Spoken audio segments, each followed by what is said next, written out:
साबुदाण्याचे वडे 3 बटाटे घेतले, 6 शेंगदाणे घेतले, मिरच्या घेतल्यात.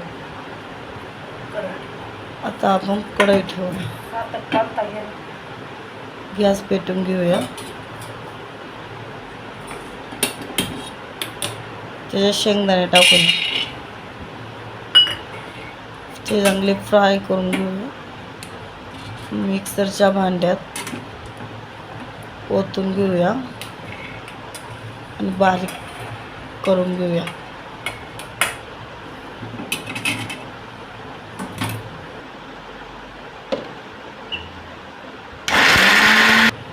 बारीक झाल्यावर बटाटे सोलून घेऊया.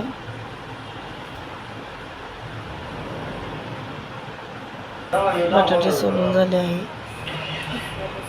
साबूस तांदूळ एवढे घेतले आहे मी. शेंगदाण्याचा कूट त्याच्यात ओतला आणि मिरच्या एवढ्या घेतल्यात. तिखटप्रमाणे मिरच्या घेतल्यात आहे. ते पण बारीक वाटून घ्यायच्या. बारीक वाटून झाल्यावर ते पण त्याचं ओतायचं. ओतून झाल्यावर बटाटा किसून घ्यायचा. बटाटा किसून झाल्यावरती चवीनुसार मीठ टाकायचं.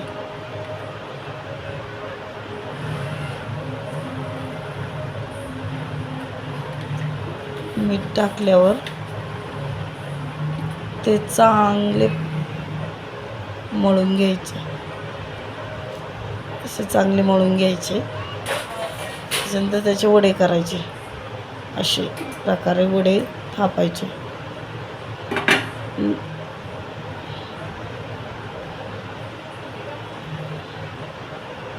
वडे केल्यावर